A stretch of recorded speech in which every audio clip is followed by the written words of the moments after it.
É muito bom estarmos juntos aqui nessa noite.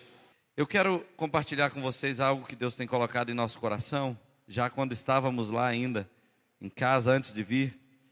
E também eu quero, na verdade eu vou viajar na quarta-feira para visitar meus parentes e volto no sábado para terminar meu compromisso aqui, até a outra terça. Eu volto no dia 11 para o Rio de Janeiro e de lá eu vou para os Estados Unidos. Mas no domingo que vem eu quero contar um pouco do que nós temos vivido nos Estados Unidos, do que Deus tem nos dirigido a fazer, a fase que nós estamos passando. Eu quero trazer um pouco de informação para vocês, além da pregação que eu estarei ministrando. Eu quero te convidar para abrir comigo a sua Bíblia no livro de Gênesis, no capítulo de número 26. E o versículo, na verdade nós vamos observar todo o capítulo, mas eu quero te convidar para ler primeiramente o versículo 29. Não, vamos ler o versículo 28 e 29. Se você já encontrou, por favor, fique de pé e nós vamos meditar nesse versículo, mas eu gostaria que você mantivesse a sua Bíblia aberta nesse capítulo, porque a gente vai passar por várias partes dele enquanto estaremos ministrando. Está dando certo? Ok. Nós estamos transmitindo o culto para os Estados Unidos, Gênesis 26. E a minha esposa, com os meninos, e uma família ou duas, se não me engano, estão reunidos assistindo o culto. Então, nós mandamos a nossa saudação daqui para eles. Que Deus possa abençoá-los lá, nessa distância, enquanto a gente ministra essa palavra aqui. Gênesis capítulo 26, versículo 28 e 29, diz assim: Eles responderam: Vimos claramente que o Senhor é contigo. Então dissemos: Haja agora juramento entre nós e ti, e façamos aliança contigo. Jura que não nos fará mal, como também não te havemos tocado. E como te fizemos somente o bem, e te deixamos ir em paz, tu és agora o abençoado do Senhor. Amém? Cruz credo. Amém? Amém. Nós vamos orar ao Senhor. Pai, fale conosco nessa noite pela tua palavra. Senhor, estamos aqui de coração aberto nesse primeiro dia do ano para aprender com o Senhor aquilo que o Senhor deseja nos dar como orientação para tudo que viveremos no ano de 2017. Oramos para que a tua palavra seja lâmpada para os nossos pés, conforme o próprio Salmo diz, que ela seja luz para os nossos caminhos, que ela possa nos dirigir, nos orientar, nos mudar a nossa maneira de pensar, a nossa maneira de ser, ajudar-nos a estarmos alinhados ao teu coração e ao teu propósito. Espírito Santo, nós somos dependentes de ti, e ó Deus, não queremos falar nada daquilo que possa ser desnecessário para a nossa vida prática, para nosso relacionamento contigo, mas queremos, ó Deus, ouvir a tua voz e sermos guiados naquilo que o Senhor deseja nos dar, como alimento para a nossa alma, como direção para a nossa vida. Fale conosco, dirija-nos nessa noite, no nome de Jesus, amém e amém. Quero agradecer muito a Deus por esses dias que eu estive na casa do pastor Aldeir, e tem sido muito bom resgatar esse tempo de comunhão, de amizade e de vínculo, ministerial. E que Deus possa recompensá-los com a irmã Beth por tudo que eles têm feito por nós de forma muito carinhosa, muito amorosa. E também todos os irmãos, que têm nos tratado tão amorosamente, embora sejamos uma família, mas é muito bom a gente ser tratado desse jeito, encontrar com todo mundo e desfrutar dessa amizade, dessa comunhão. Quando nós lemos esse texto, queridos, do capítulo 26 de Gênesis, nós percebemos que ele é introduzido, se você quiser voltar para o primeiro versículo, ele é introduzido com uma mudança no cenário econômico do lugar onde Isaac vivia. E a terra que até então tinha sido uma terra de bênção para a família de Isaac, para os seus pais, e para aqueles que vieram antes dele, agora estava passando por uma fase de crise. E a fome havia chegado até aquela região, como você já sabe. A história que Isaac vive e protagoniza nesse texto é, na verdade, uma história que se identifica conosco, nós nos identificamos com ele, porque todos nós lidamos com fases da nossa vida em que mudanças têm que ser implementadas, decisões têm que ser tomadas, e muitas vezes nós precisamos de rumo para tomar essas decisões, seja na área financeira, na área profissional, na área familiar. Tomamos decisões sempre e precisamos de direção. O resultado final pode ser medido por dois fatores que a gente consegue enxergar na vida de Isaac. A primeira coisa é quem nós ouvimos. A Bíblia diz claramente que Isaac ouviu a Deus. A outra coisa é como nós ouvimos. Porque às vezes nós ouvimos o que Deus está nos dizendo, mas nós fazemos uma leitura a partir dos preconceitos que temos, a partir da visão de mundo que temos, a partir das intenções que temos, a partir dos medos que temos, a partir das convicções erradas que temos.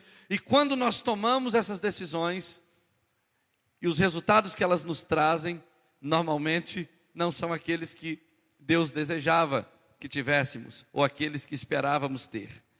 Então, por isso, é muito interessante que nesse tempo de crise que enfrentamos, que o Brasil enfrenta, e nas crises gerais que todas as pessoas enfrentam isoladamente, particularmente em suas vidas, nós precisamos saber quem nós ouvimos, e precisamos saber como nós ouvimos aquilo que ouvimos daquele que nos fala. É interessante que essa história começa com a fome que Isaac enfrentou na sua terra. Essa fome aqui era uma fome diferente da fome que Abraão também havia enfrentado no seu tempo.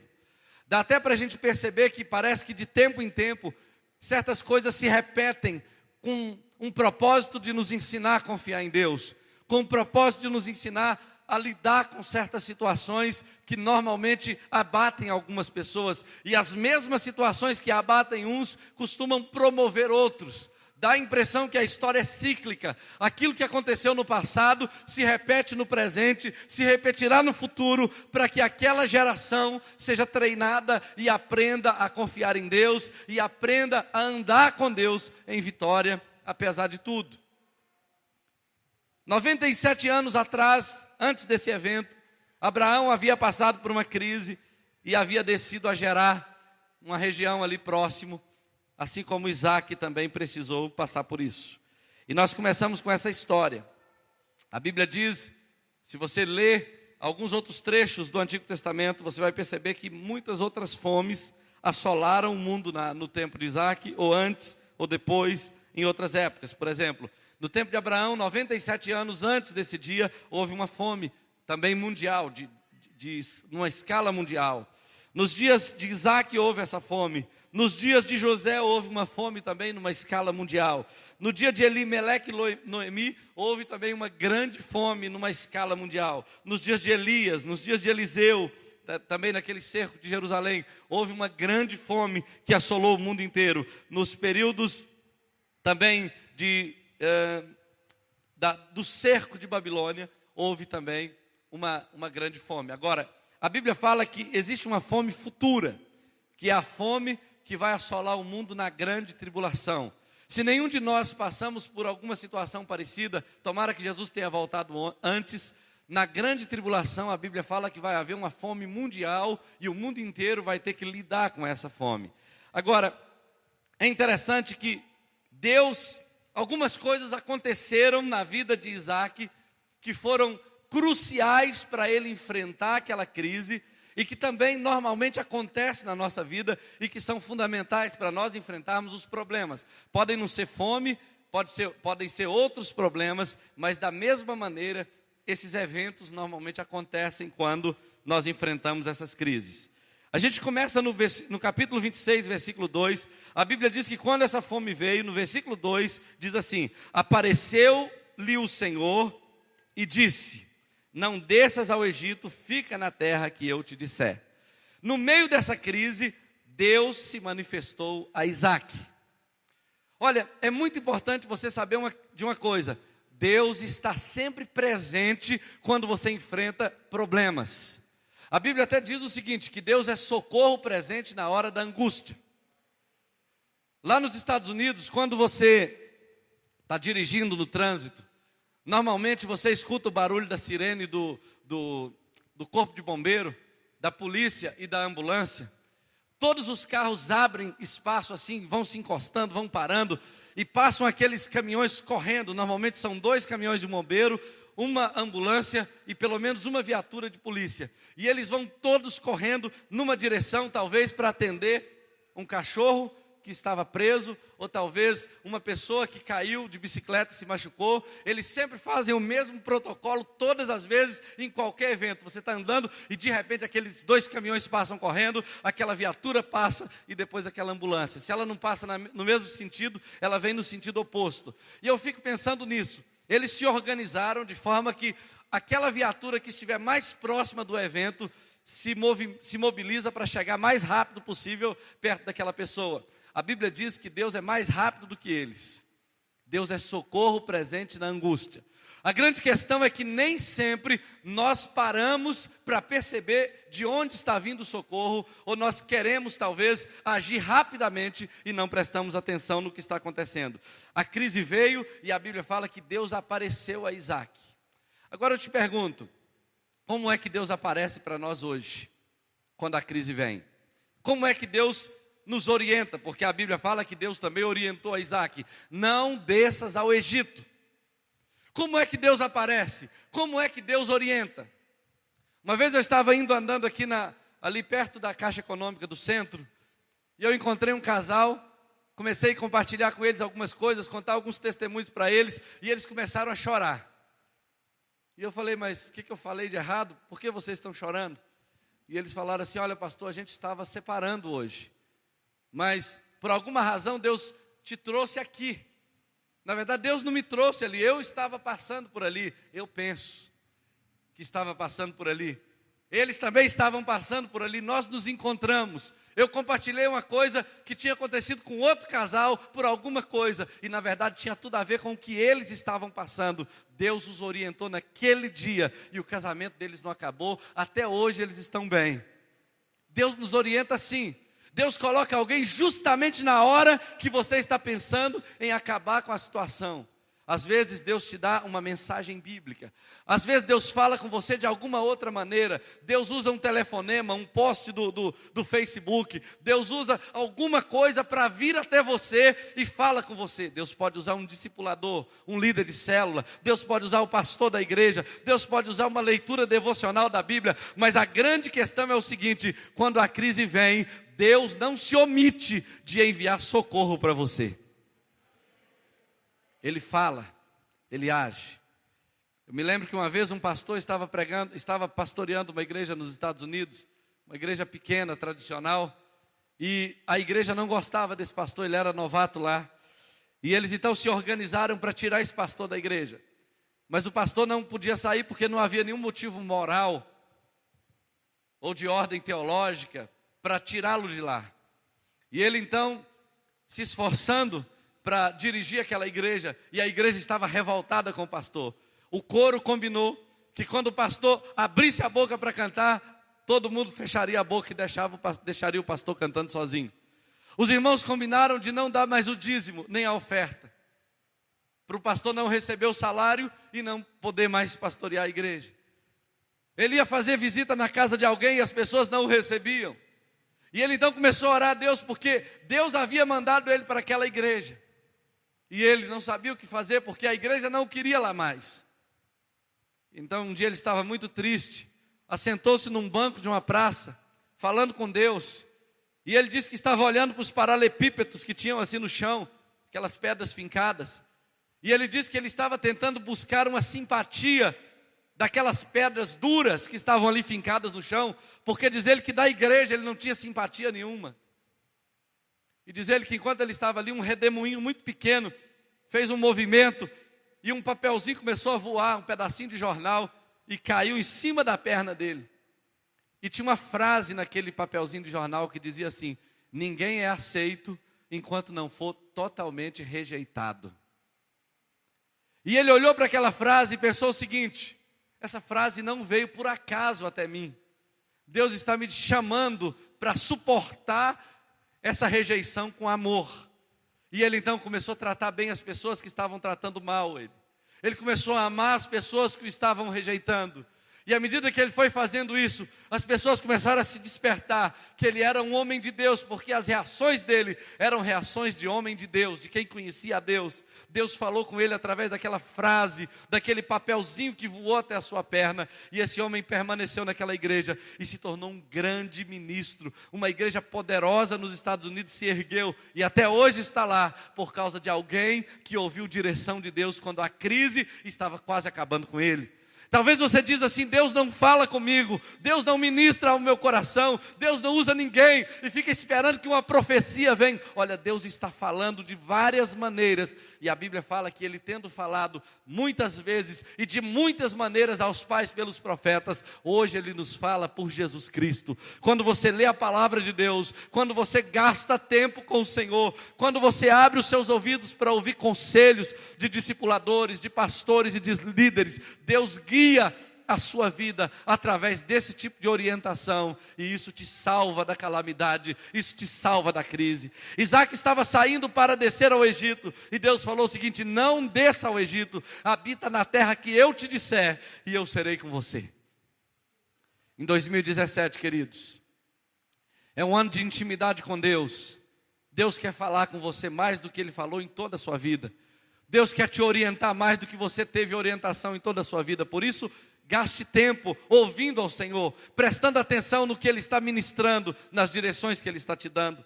A Bíblia diz que uma outra coisa acontece.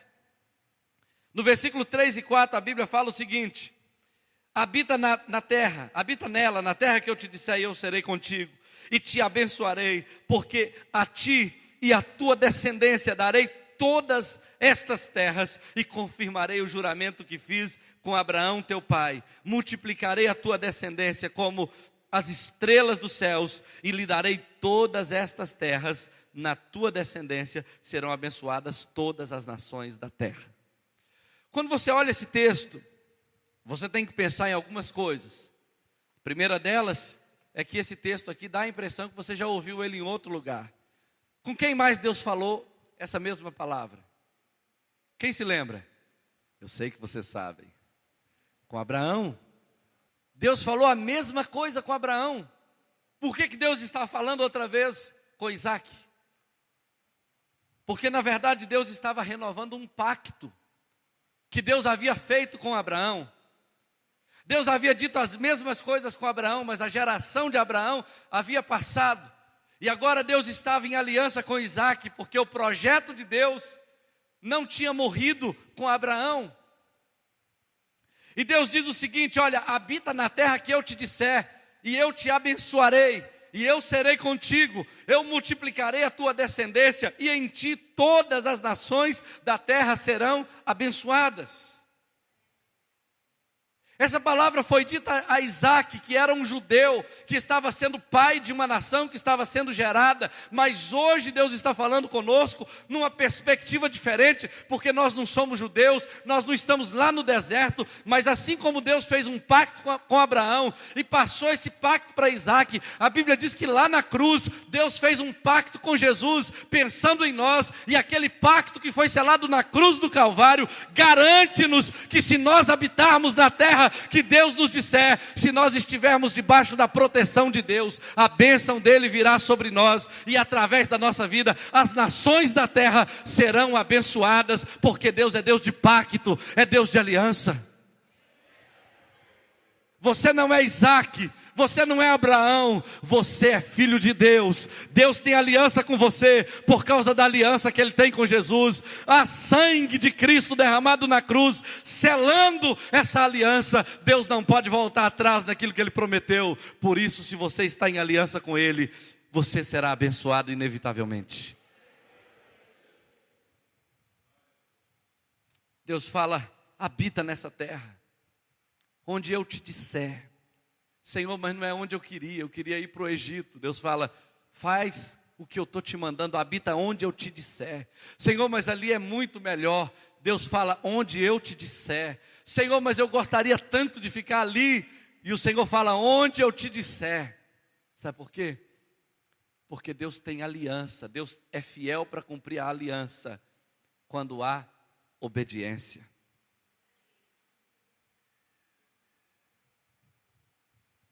Deus fala assim, olha, todas as nações da terra serão benditas por causa de você.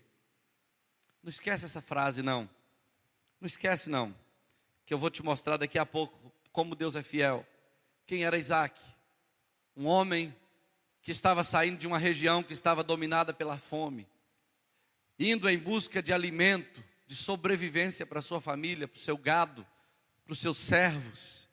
Um homem que estava enfrentando uma crise. Um homem que estava correndo o risco de perder a vida e perder tudo que tinha. E Deus fala o seguinte, eu serei contigo, te abençoarei, e não só a ti, mas as pessoas, as nações da terra serão abençoadas em você. Deus fazendo promessa para esse homem. E aí, Deus relembra para Isaac algo muito importante no versículo 5, quando ele fala assim, porque Abraão obedeceu a minha palavra e guardou os meus mandamentos e os meus preceitos e os meus estatutos e as minhas leis.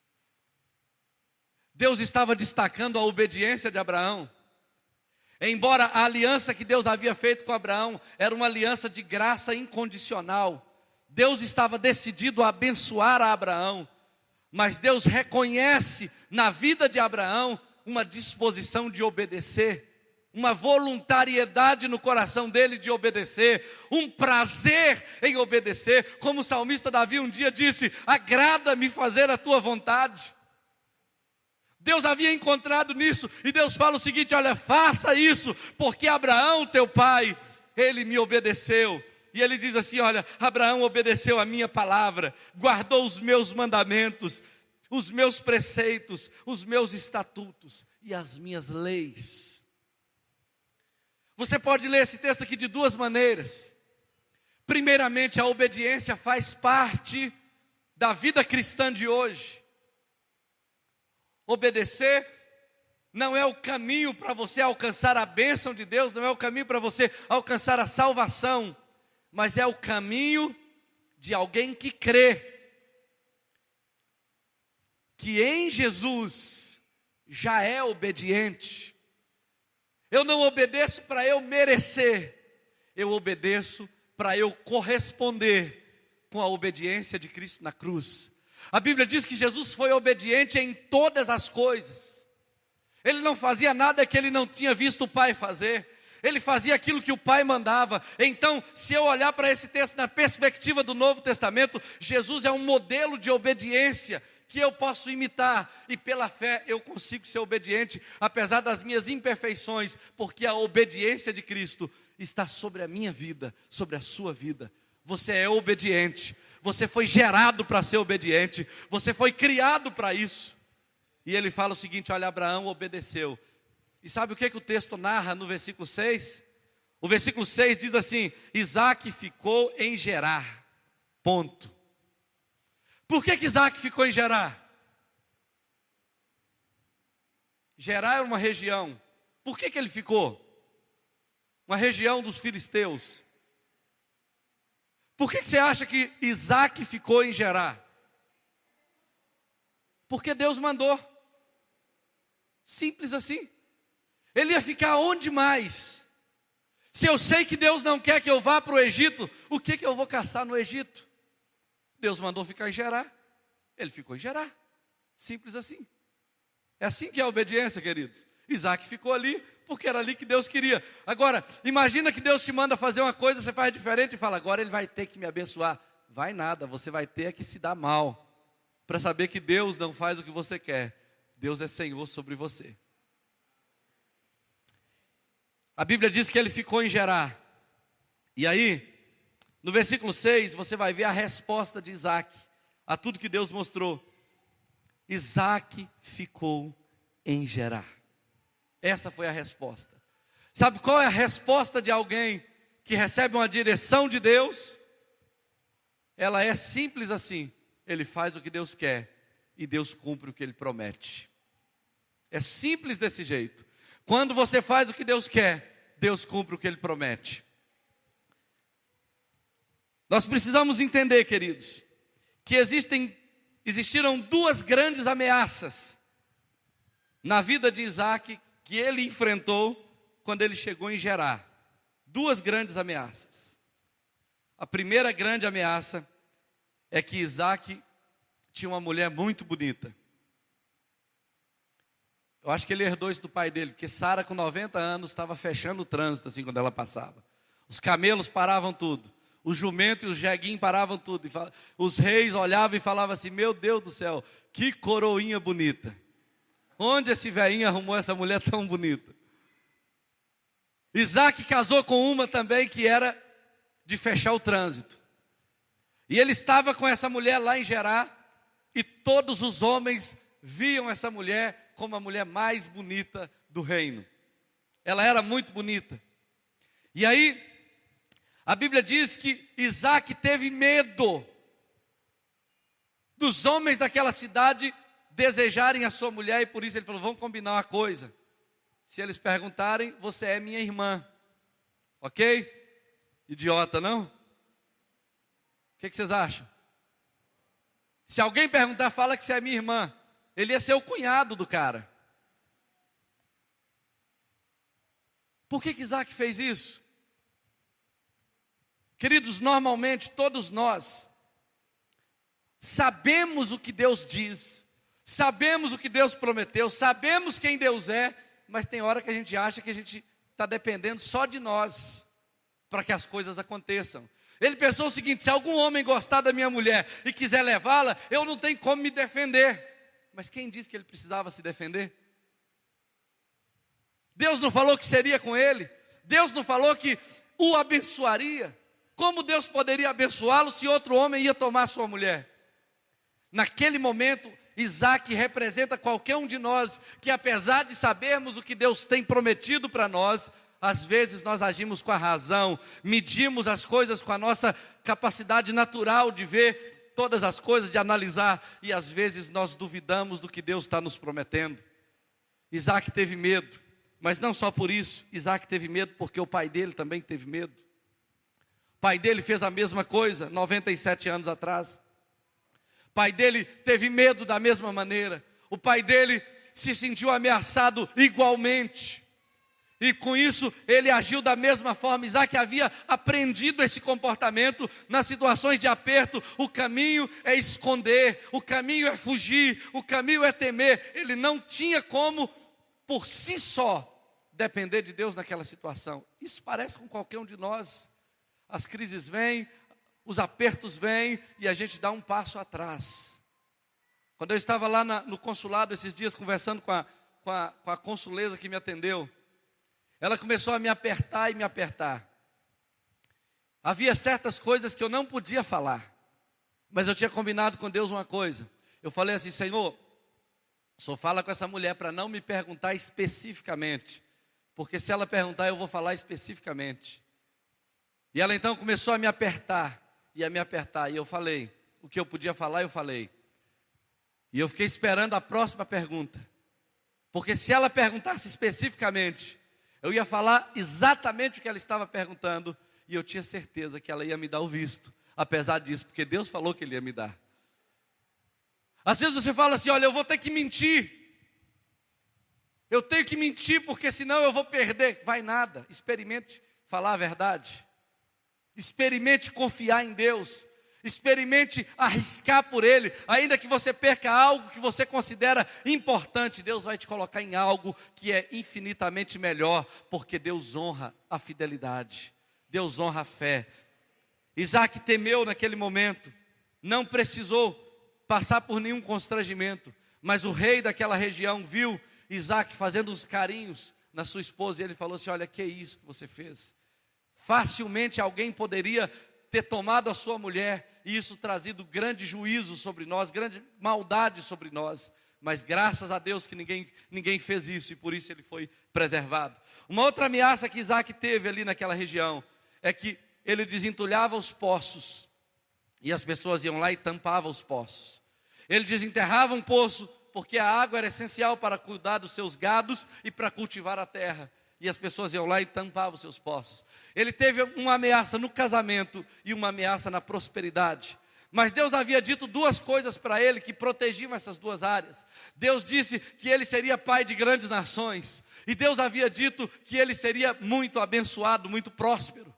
Então todas essas duas áreas estavam preservadas, estavam protegidas. Ele não deveria temer, ele deveria caminhar em confiança e obediência à palavra do Senhor.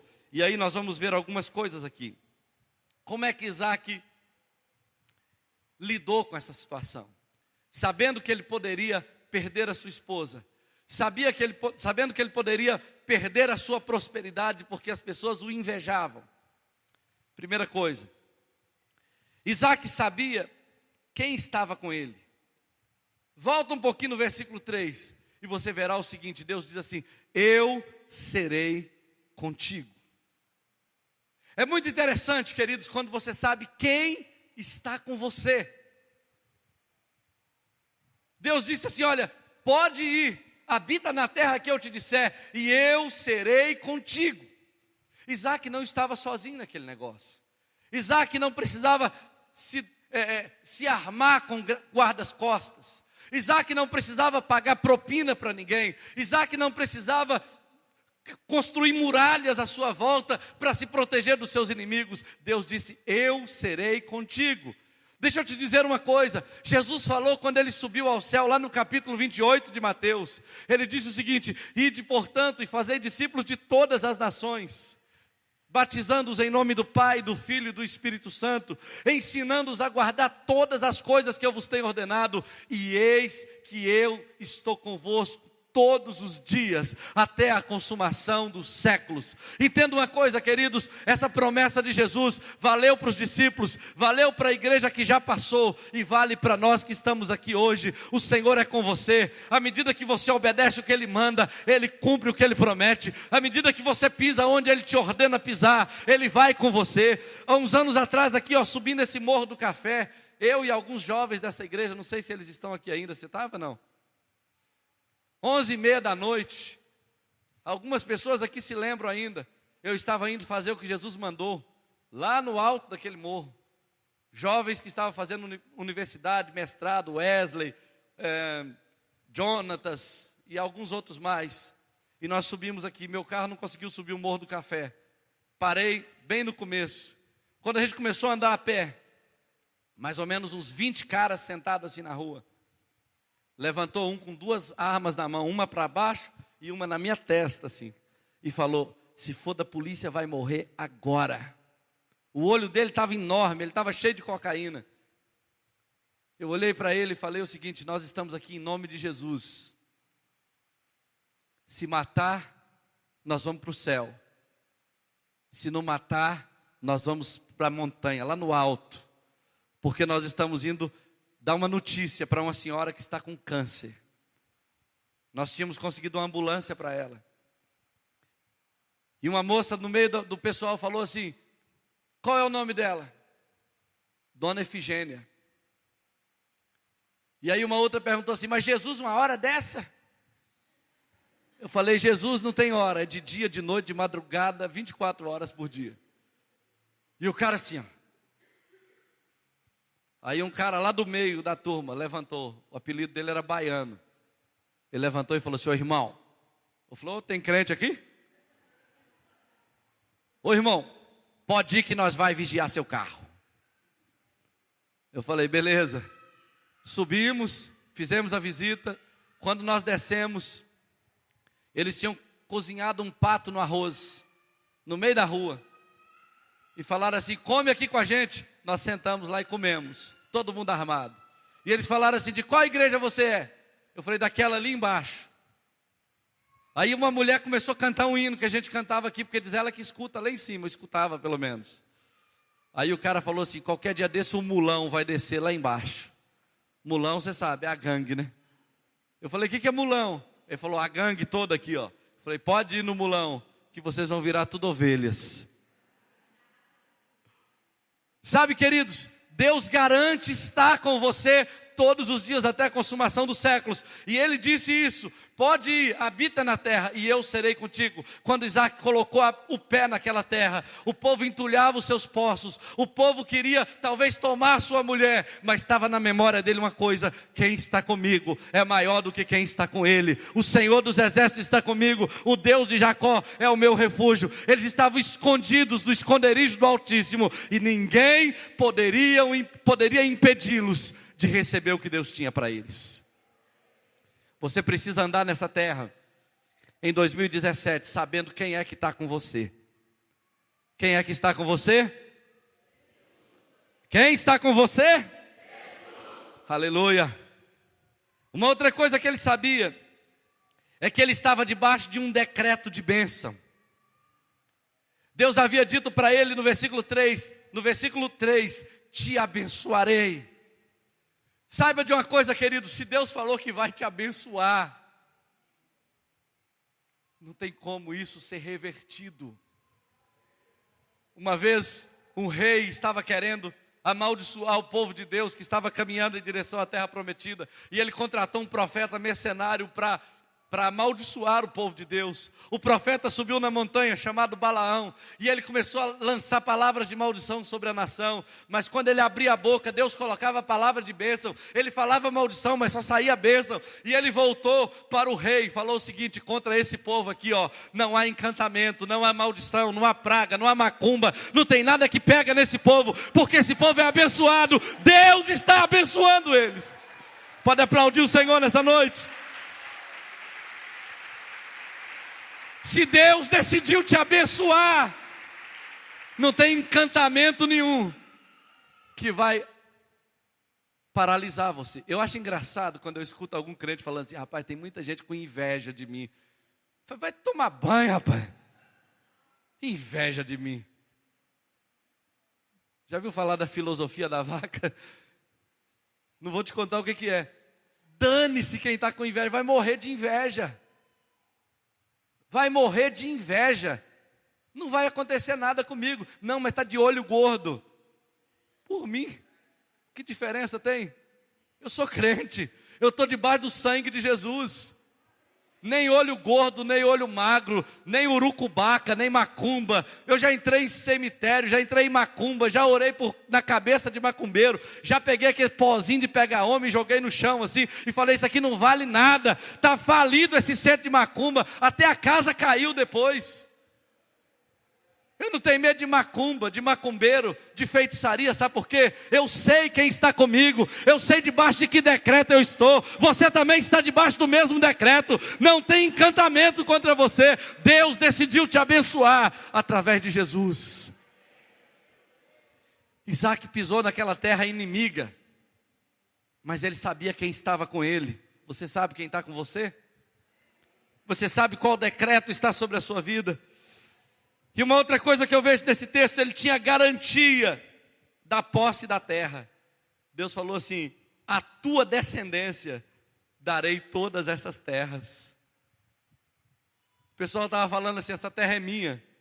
Lá no coração de Isaac, Deus estava falando assim: Deus falou o contrário para mim. O povo estava falando assim: isso aqui é meu. E ele pensava o seguinte: Deus me contou uma outra história. Isso aqui me pertence. E Isaac estava pensando o seguinte: olha, Deus já assinou a escritura para o meu nome. Quando nós chegamos para comprar esse terreno aqui do lado, todo mundo sabe da história. Eu cheguei lá no Gentil, não tinha dinheiro nenhum, sou amigo dele. E ele ficou até ofendido na época, mas já passou isso. Cheguei para ele e falei o seguinte: você nunca vai conseguir vender esse terreno para ninguém. Ele falou: mas por que não? Eu falei: porque ele é nosso. Simples assim, eu levei testemunha. Aí ele falou assim: não, mas eu não quero vender para vocês. Eu falei: não quer agora.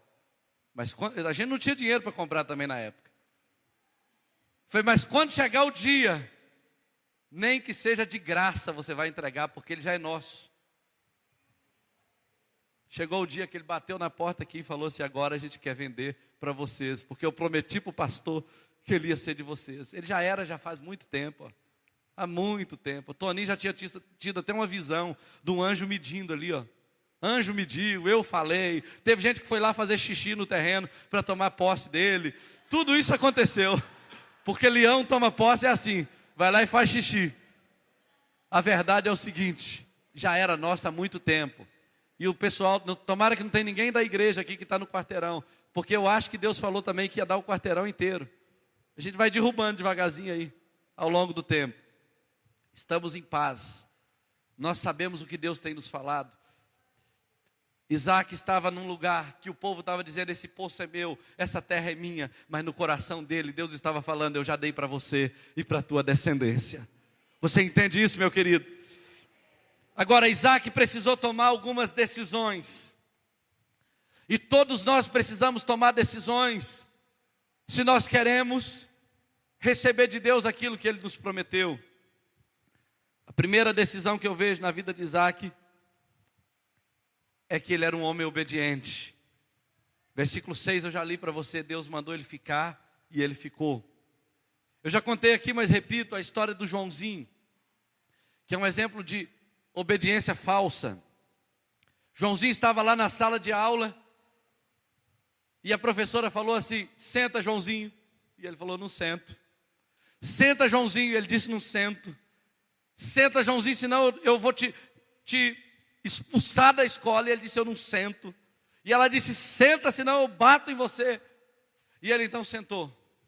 E aí ele falou o seguinte, por fora eu estou sentado, mas por dentro eu estou em pé ainda. Esse era o Joãozinho. Mas o contrário disso é o Isaac.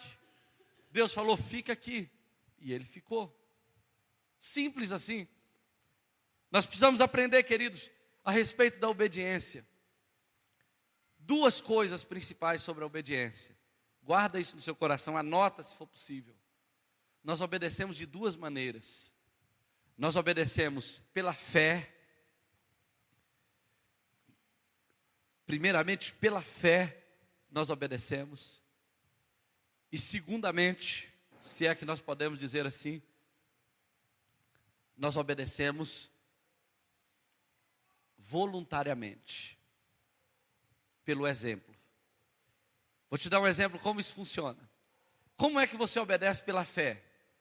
Sabe quando você lê aqueles textos do Antigo Testamento, como um que o pastor Davi leu aqui ontem, de Deuteronômio 28, se atentamente ouvirdes a voz do Senhor teu Deus, e fizerdes segundo tudo quanto está escrito no livro desta lei. Você já leu esse texto? Virão todas estas bênçãos e te alcançarão, e serás bendito no campo e na cidade, e etc. Você lê aquele texto,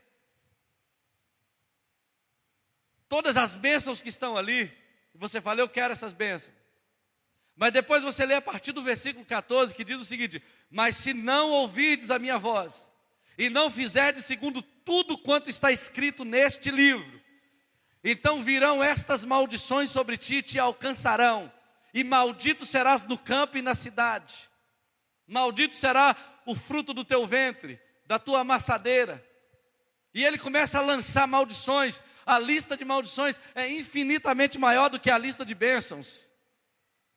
E quando você começa a perceber que o nível de obediência que o texto pede é muito grande, porque ele está dizendo assim, se não fizerdes tudo quanto neste livro está escrito, você termina o texto dizendo o seguinte, eu não obedeço esse livro desse jeito, nessa medida. O que é isso? Fogos? Amém. Vai acabar não?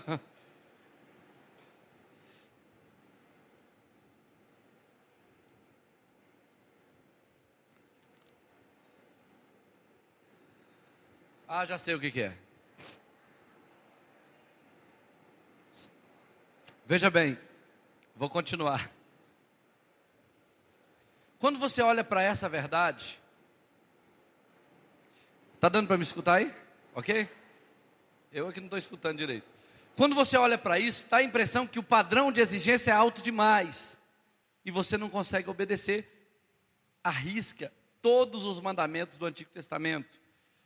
E aí você pensa o seguinte, eu preciso obedecer todos esses mandamentos para eu ter todas essas bênçãos. Mas isso é um grande engano. Porque essa ordem foi dada para Israel. Mas quando você olha para Jesus, a Bíblia diz que ele cumpriu toda a lei. Quando João Batista foi batizá-lo, ele falou assim: eu é que preciso ir a ti, mas tu vens a mim. Jesus falou assim: não, eu tenho que ser batizado porque é necessário que se cumpra toda a lei e os profetas.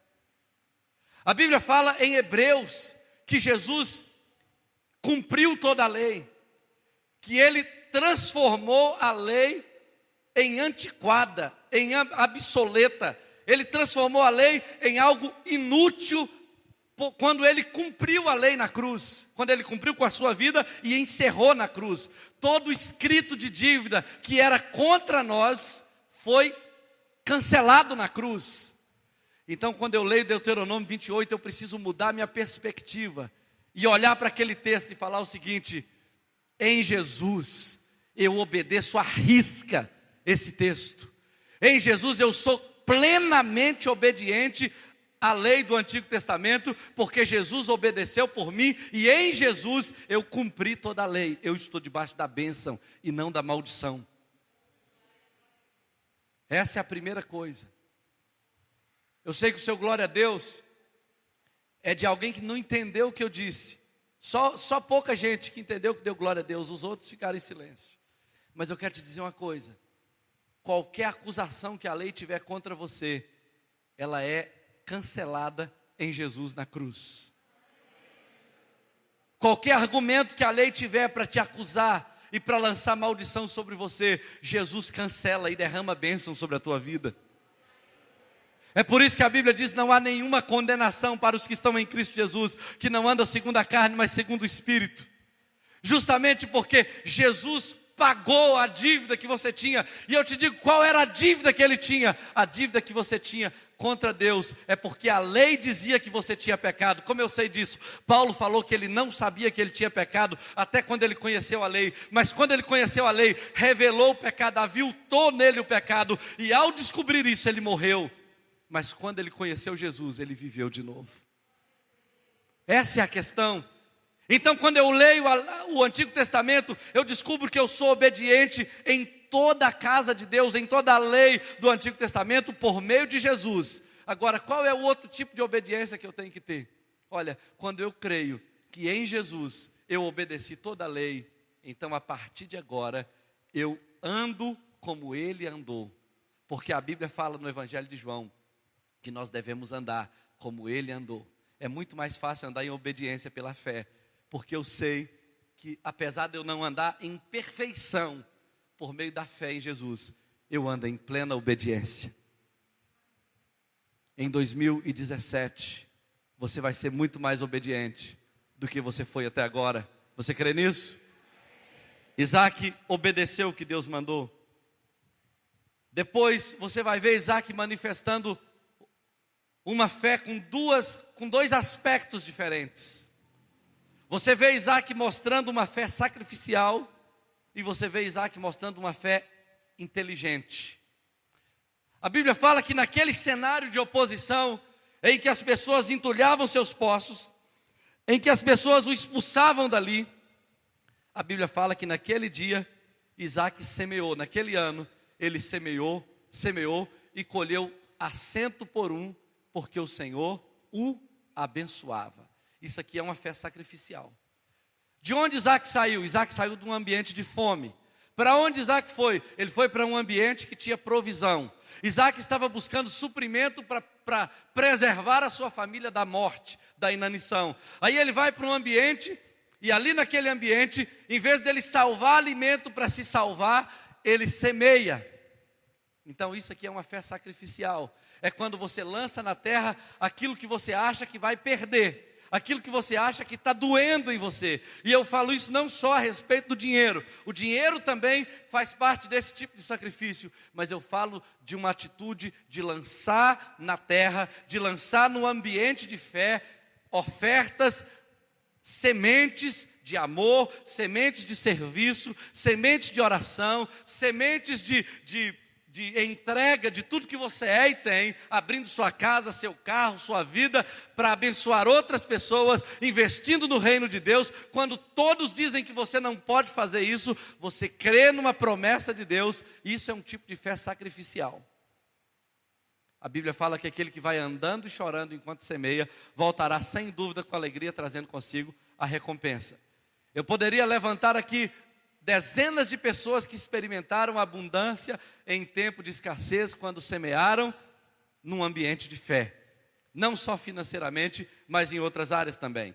Então, Isaac semeou na terra naquele dia. E a Bíblia fala que naquele ano, ele colheu a 100 por 1 e o Senhor o abençoou. No versículo de número 13 e 14. E a Bíblia diz que ele ficou riquíssimo, porque o Senhor o abençoava e possuía bois, ovelhas e muitas outras coisas. Olha, eu quero te dizer uma coisa: no ambiente de crise, no ambiente de dificuldade, é o melhor cenário para você confiar em Deus sacrificialmente para lançar sementes na terra.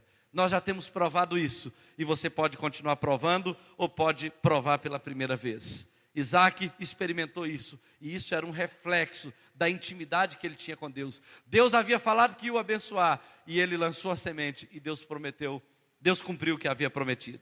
Mas uma outra coisa que eu vejo em Isaac, no outro aspecto da fé dele, era uma fé inteligente. Ele lançou a semente na terra, mas ao mesmo tempo ele cavou poços. Os poços eram as fontes de água para abastecer e irrigar toda a plantação dele. Deixa eu te dizer uma coisa: tem muitas pessoas que lançam a semente, mas elas não irrigam a semente. Elas creem na promessa de Deus, elas sabem que vai acontecer, elas às vezes são fiéis, mas a semente está seca. Ela é fiel no dízimo, mas ela não anda em santidade. Ela é fiel no dízimo, mas ela fala a palavra maldita o tempo todo. Ah, minha vida é uma bagunça, não vai dar certo, eu estou vendo que está tudo dando errado.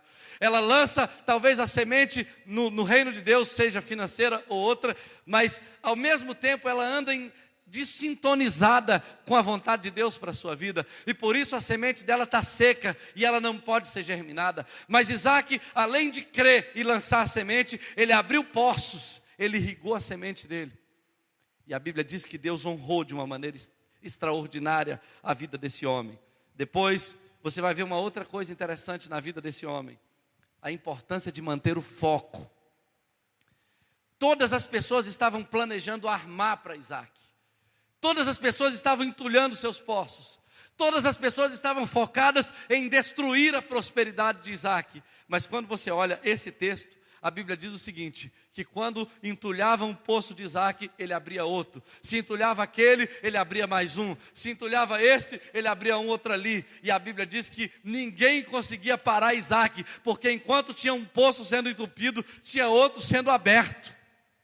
Você entende como funciona isso? Enquanto as pessoas estão armando para você, enquanto Satanás está tentando trabalhar para colocar na sua mente que não há bênçãos de Deus para você, você está liderando célula, você está discipulando, você está participando das vigílias de oração, você está jejuando, você está amando, você está servindo, você está andando em fidelidade. Então toda a armadilha que Satanás armar para você vai ser frustrada, porque a Bíblia diz: por um caminho virão contra ti, mas por 7 sairão diante de ti. 1000 cairão do teu lado, 10.000 à tua direita, mas tu não serás atingido. A promessa de Deus não é porque você é alguma coisa, é porque existe sangue naquela cruz que te cobre, que te reveste, que garante justiça sobre a tua vida.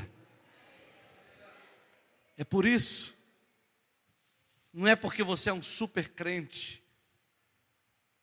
é porque você está debaixo do sangue de Jesus. É porque tem promessa para você naquela cruz. Ainda que você passe por dificuldades, porque ver alguém entulhar seus poços não é algo fácil. Ver alguém tentando destruir a sua prosperidade não é algo fácil de lidar. Mas você tem que manter o foco na promessa. Eu vou continuar abrindo poços, porque Deus disse que essa terra é minha. Deus disse que essa promessa se cumprirá na minha vida. E a última coisa, penúltima coisa que eu vejo, estou acabando já. Isaac aprendeu a andar com Deus, como o pai dele andava com Deus. A Bíblia fala que quando ele cavou um poço chamado Reobote, ele viu que o Senhor trouxe alargamento à sua vida. A Bíblia fala o seguinte, versículo 22, olha só o texto. Mas os pastores de Gerar contenderam com os pastores de Isaac, dizendo: esta água é nossa. Por isso chamou o poço de Ezeque, porque contenderam com ele. Então cavaram outro poço, também por causa desse contenderam, por isso recebeu o nome de Sitna. Partindo dali, cavou ainda outro poço, e como por esse não contenderam, chamou-lhe Reobote e disse: porque agora nos deu lugar o Senhor e prosperaremos na terra. Dali subiu para Berseba. Na mesma noite lhe apareceu o Senhor e disse: eu sou o Deus de Abraão teu pai, não temas, porque eu sou contigo, abençoar-te-ei, multiplicarei a tua descendência, por amor de Abraão meu servo. Então levantou ali um altar, e tendo invocado o nome do Senhor, armou a sua tenda, e os servos de Isaac abriram ali um poço. Deixa eu te dizer uma coisa, Isaac estava mantendo o foco em obedecer o que Deus havia mandado. No meio daquela crise, Deus trouxe um alívio para ele e apareceu e falou: eu estou contigo, eu renovo a aliança com você, o que eu prometi vai se cumprir na tua vida. E Deus então enche o coração de Isaac de fé e de esperança. A Bíblia fala que Isaac então subiu para Berseba, que era uma região próxima dali, levantou um altar ao Senhor e armou a sua tenda, e o pessoal abriu mais um poço. Isaac caminhou em meio às dificuldades com Deus, ele andou com Deus. Deus falava com ele, ele levantava altares ao Senhor e armava a sua tenda nesse ambiente onde Deus falava. Eu quero ser como Isaac em 2017, eu quero habitar onde Deus está falando. Eu quero construir a minha casa no lugar onde Deus fala. Eu quero edificar a minha tenda e abrir o meu poço no ambiente onde Deus falou comigo, no lugar onde Deus ministrou ao meu coração. Esse deve ser o desejo daquele que anda com Deus, daquele que tem promessa, daquele que caminha com o Senhor. E a Bíblia diz que a história termina mais ou menos assim. Lembra como ela começou? Isaac estava numa terra que tinha fome. Uma crise econômica tomou conta do mundo inteiro. Mas a história termina assim. Versículo 26, e eu acabo. De Gerar foram ter com ele Abimeleque e o seu amigo. Abimeleque era o rei, e o seu amigo Alzate, e Ficol, o comandante do seu exército. Um rei, um amigo do rei e um comandante do exército. Disse-lhes a Isaque: por que viestes a mim? Pois me odeias e me expulsastes do vosso meio? Eles responderam: vimos claramente que o Senhor é contigo. Então dissemos: haja agora juramento entre nós e ti, e façamos aliança contigo. Jura que não nos fará mal, como também não te havemos tocado, e como te fizemos somente o bem, e te deixamos ir em paz, tu és agora o abençoado do Senhor. Então Isaque lhes deu um banquete, e comeram e beberam. Olha como a história termina. Isaque sai da sua terra com fome. Agora Isaque era um homem abastado. Agora Isaque era um homem abençoado pelo Senhor. Os nobres da terra estavam reconhecendo Isaque como um homem abençoado do Senhor, e estava pedindo misericórdia para que ele não lhes fizesse mal. Deixa eu dizer como essa história termina. Isaque termina influenciando o mundo. As pessoas não viam riqueza em Isaque apenas, as pessoas viam Deus na vida dele. As pessoas sabiam que Deus era com ele, o caráter dele dizia isso, o estilo de vida dele dizia isso, a maneira como ele lidava com a sua esposa dizia isso, a maneira como ele lidava com seus empregados dizia isso, a maneira como ele lidava com as crises diziam isso, e as pessoas diziam: você é um homem abençoado do Senhor. Isaque, que chegou passando necessidade aparentemente, agora ele estava dando um banquete para reis, para generais, porque Deus era com ele. Nesse ano de 2017, em nome de Jesus, que o Senhor esteja com você, que os seus poços possam fluir muitas águas, que as suas sementes possam dar muitos frutos, que a sua vida seja uma vida de obediência, que a sua caminhada seja uma caminhada de fé, de grandes colheitas, de grande abundância, que as pessoas que te observam possam reconhecer que Deus é com você, que a promessa dele se cumpre na tua vida, que nenhum plano de Satanás pode ter sucesso contra você, porque ele é contigo, porque ele é fiel na tua vida.